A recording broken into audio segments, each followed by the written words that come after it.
ಎಲ್ಲರಿಗೂ ನಮಸ್ಕಾರ. Welcome back to my channel. ನಾನು ಲಲಿತಾ. ಇವತ್ತಿನ ವಿಡಿಯೋದಲ್ಲಿ ನಾನು ತುಂಬಾ ಸ್ವಾದಿಷ್ಟವಾದಂತಹ, ರುಚಿಕರವಾದಂತಹ, ಒಳ್ಳೆ ಪ್ರೋಟೀನ್ ಇರುವಂತಹ ರೆಸಿಪಿಯನ್ನು ತಯಾರು ಮಾಡ್ತಾ ಇದ್ದೀನಿ. ವಿಡಿಯೋನ ಎಲ್ಲೂ ಸ್ಕಿಪ್ ಮಾಡ್ದಲೇ ಕಂಪ್ಲೀಟಾಗಿ ನೋಡಿ ಅಂತ ಹೇಳ್ತಾ ಬನ್ನಿ ಪನ್ನೀರ್ ಬಟರ್ ಮಸಾಲ ಗ್ರೇವಿ ಹೇಗೆ ಮಾಡೋದು ಅಂತ ಹೇಳ್ಬಿಟ್ಟು ನೋಡೋಣ. ಮೊದಲಿಗೆ ನಾನು ಸುಮಾರು 200 ಗ್ರಾಮಷ್ಟು ಪನ್ನೀರನ್ನು ನಾನಿಲ್ಲಿ ತೊಗೊಂಡಿದ್ದೀನಿ. ಇದನ್ನು ಚಿಕ್ಕ ಚಿಕ್ಕ ಕ್ಯೂಬ್ಗಳಾಗಿ ನಾನು ಕಟ್ ಮಾಡ್ಕೊಂಡಿದ್ದೀನಿ. ನೀವು ಬೇಕಂದರೆ ಇದಕ್ಕಿಂತ ಸ್ವಲ್ಪ ದಪ್ಪ ಸೈಜಿನ ಕ್ಯೂಬ್ಗಳನ್ನು ನೀವು ಕಟ್ ಮಾಡ್ಕೋಬೋದು.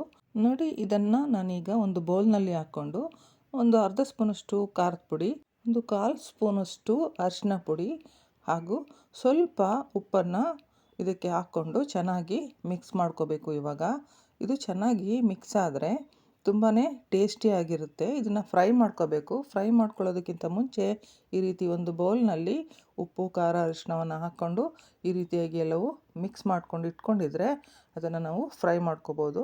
ಈಗ ಒಂದು ಕಡಾಯಿನ ತೊಗೊತೀನಿ. ಅದರಲ್ಲಿ ಸ್ವಲ್ಪ ಒಂದು 4-5 ಟೇಬಲ್ ಸ್ಪೂನಷ್ಟು ಅಡುಗೆ ಎಣ್ಣೆಯನ್ನು ಹಾಕ್ಕೊತಾ ಇದ್ದೀನಿ. ಈಗ ಇದಕ್ಕೆ ಈಗಾಗಲೇ ಉಪ್ಪು ಖಾರ ಹಾಕ್ಕೊಂಡಿದ್ವಲ್ಲ ಕ್ಯೂಬ್ಗಳು, ಅದನ್ನು ಸೇರಿಸ್ತಾ ಇದ್ದೀನಿ ಪನ್ನೀರನ್ನು. ಸೊ ಇವಾಗ ಇದನ್ನು ನಿಧಾನವಾದಂತಹ ಹುರಿಯಲ್ಲಿ ಲೋ ಫ್ಲೇಮಲ್ಲಿ ಫ್ರೈ ಮಾಡ್ಕೋಬೇಕಾಗುತ್ತೆ. ಸ್ವಲ್ಪ ಕಲರ್ ಚೇಂಜ್ ಆಗೋವರೆಗೂ ಇದನ್ನು ಫ್ರೈ ಮಾಡಿಕೊಂಡ್ರೆ ಈ ರೀತಿಯಾಗಿ ಫ್ರೈ ಮಾಡ್ಕೊಂಡಿರ್ತಕ್ಕಂತಹ ಈ ಒಂದು ಪನ್ನೀರ್ ಕ್ಯೂಬ್ಗಳು ತುಂಬಾ ಟೇಸ್ಟಿಯಾಗಿರುತ್ತೆ.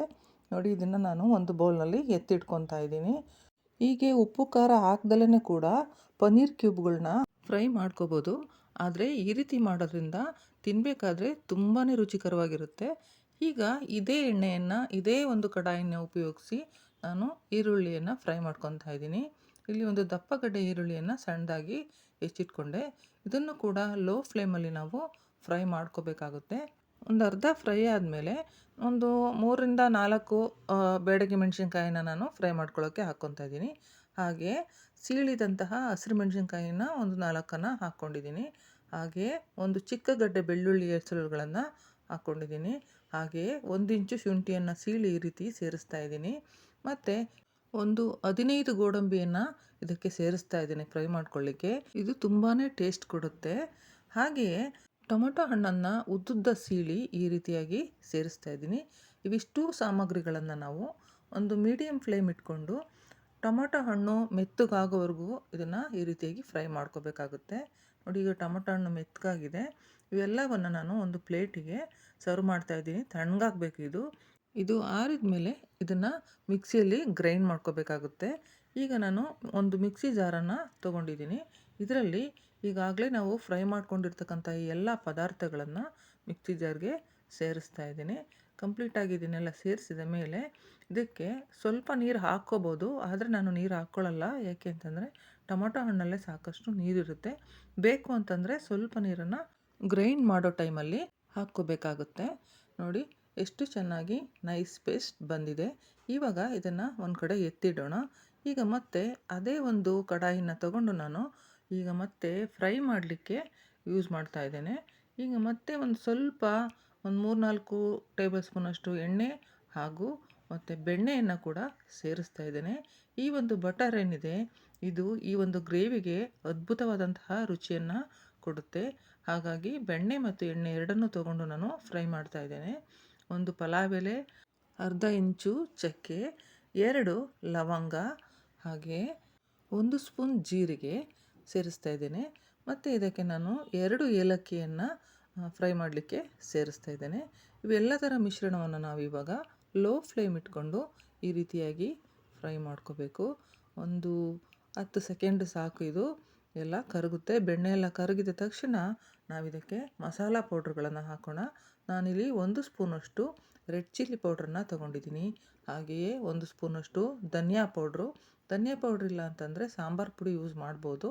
ಹಾಗೆಯೇ 1/4 ಚಮಚ ಅರಿಶಿಣ ಪುಡಿಯನ್ನು ತೊಗೊಂಡಿದ್ದೀನಿ. ಮತ್ತು ಅರ್ಧ ಸ್ಪೂನಷ್ಟು ಗರಂ ಮಸಾಲವನ್ನು ಸೇರಿಸ್ತಾ ಇದ್ದೀನಿ. ಇವೆಲ್ಲವನ್ನು ಲೋ ಫ್ಲೇಮ್ ಇಟ್ಕೊಂಡು ಚೆನ್ನಾಗಿ ಮಿಕ್ಸ್ ಮಾಡಬೇಕು. ಹಾಗೆಯೇ ಫ್ರೈ ಮಾಡ್ಕೋಬೇಕು ಕೂಡ. ಫ್ಲೇಮನ್ನು ಹೈ ಇಟ್ಕೋಬೇಡಿ ಅಥವಾ ಮೀಡಿಯಮು ಕೂಡ ಇಟ್ಕೋಬೇಡಿ. ಯಾಕೆಂದರೆ ಮಸಾಲ ಎಲ್ಲ ಸೀದೋಗೋ ಚಾನ್ಸಸ್ ಇರುತ್ತೆ. ಸೊ ಹಾಗಾಗಿ ಕಡಿಮೆ ಉರಿಯಲ್ಲಿ ಫ್ರೈ ಮಾಡ್ಕೊಂಡ ನಂತರ ನಾವೀಗಾಗಲೇ ಫ್ರೈ ಮಾಡಿಕೊಂಡು ರುಬ್ಬಿಟ್ಕೊಂಡಿದ್ವಲ್ಲ, ಆ ಒಂದು ಮಸಾಲ ಪೇಸ್ಟನ್ನು ಈ ಸಮಯದಲ್ಲಿ ಸೇರಿಸೋಣ. ಇದನ್ನು ಚೆನ್ನಾಗಿ ಮಿಕ್ಸ್ ಮಾಡಬೇಕು. ಸ್ವಲ್ಪ ಇದೊಂದು ಗ್ರೇವಿ ಗಟ್ಟಿ ಆಗ್ತಾ ಇದೆ. ಈಗ ನಾವು ಮಿಕ್ಸಿ ಜಾರ್ನಲ್ಲಿ ಉಳಿದಿರ್ತಕ್ಕಂತಹ ನೀರನ್ನು ಈ ಸಮಯದಲ್ಲಿ ಸೇರಿಸೋಣ. ಮಿಕ್ಸಿ ಜಾರ್ನಲ್ಲಿದ್ದ ನೀರನ್ನು ಸೇರಿಸಿದ ನಂತರ ಮತ್ತೆ ಈ ರೀತಿಯಾಗಿ ಫ್ರೈ ಮಾಡ್ಕೊಳ್ಳೋಣ. ಚೆನ್ನಾಗಿ ಅದು ಗ್ರೇವಿ ಮಿಕ್ಸ್ ಆಗಬೇಕು.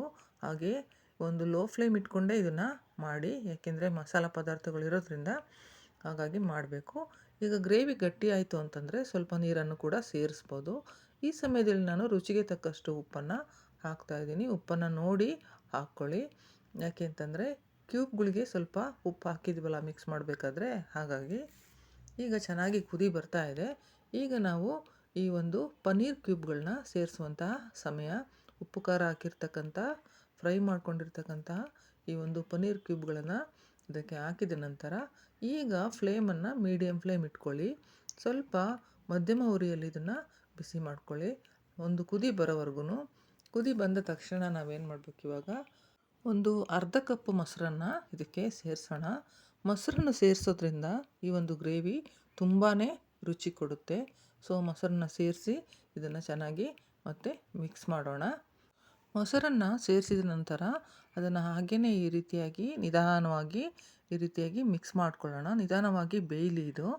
ಇದಾದ ಮೇಲೆ ಉಳಿದಿರೋದು ಇನ್ನು ಎರಡು ಇಂಗ್ರೀಡಿಯೆಂಟ್ ಹಾಕೋದಿರೋದು, ಅದನ್ನು ಕೂಡ ಹಾಕೋಣ. ಈಗ ಒಂದು ಕುದಿ ಬರಲಿ. ಈ ಮೊಸರನ್ನು ಸೇರಿಸಿದ ಮೇಲೆ ಸ್ವಲ್ಪ ಕಾಯಿಸಬೇಕಾಗುತ್ತೆ. ನಾನಿವಾಗ ಸ್ವಲ್ಪ ಕಸೂರಿ ಮೇಥಿಯನ್ನು ಸೇರಿಸ್ತಾ ಇದ್ದೇನೆ.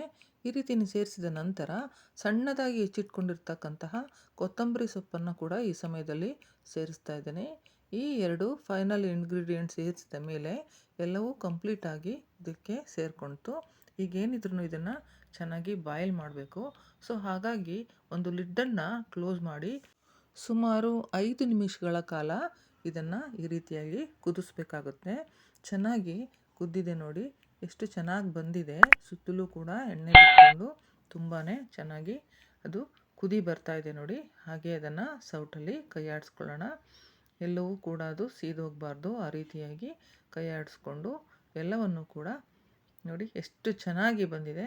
ಇಷ್ಟು ರುಚಿಕರವಾದಂತಹ ಪನ್ನೀರ್ ಬಟರ್ ಮಸಾಲ ಗ್ರೇವಿ ನಿಮಗೆ ಖಂಡಿತ ಇಷ್ಟ ಆಗುತ್ತೆ ಅಂತ ಭಾವಿಸ್ತೀನಿ. ಲೈಕ್ ಕೊಟ್ಟು ಶೇರ್ ಮಾಡಿ, ಸಬ್ಸ್ಕ್ರೈಬ್ ಮಾಡ್ಕೊಳ್ಳಿ ನಮ್ಮ ಚಾನಲ್ನ. ಹಾಗೆಯೇ ಇದನ್ನು ಒಂದು ಬೌಲ್ಗೆ ಸರ್ವ್ ಮಾಡೋಣ. ನೀವು ಈ ಒಂದು ಪನ್ನೀರ್ ಬಟರ್ ಮಸಾಲ ಗ್ರೇವಿಯನ್ನು ಮನೆಯಲ್ಲಿ ತಯಾರು ಮಾಡಿ ಹೇಗೆ ಬಂತು ಅಂತ ಹೇಳ್ಬಿಟ್ಟು ನನಗೆ ಕಮೆಂಟ್ ಮೂಲಕ ತಿಳಿಸೋದನ್ನ ಮರಿಬೇಡಿ. ನೀವು ನಮ್ಮ ಚಾನಲ್ಗೆ ಹೊಸಬರಾಗಿದ್ದರೆ ಸಬ್ಸ್ಕ್ರೈಬ್ ಮಾಡಿಕೊಂಡು ಬೆಲ್ ಐಕಾನ್ ಪ್ರೆಸ್ ಮಾಡಿ, ಆಲ್ ಸೆಲೆಕ್ಟ್ ಮಾಡಿ ಅಂತ ಹೇಳ್ತಾ, ಇದೇ ರೀತಿಯ ರುಚಿಕರವಾದಂತಹ ರೆಸಿಪಿಗಳಿಗಾಗಿ ನಮ್ಮ ವಿಡಿಯೋಗಳನ್ನ ನೋಡಿ ಅಂತ ಹೇಳ್ತಾ ಥ್ಯಾಂಕ್ ಯು.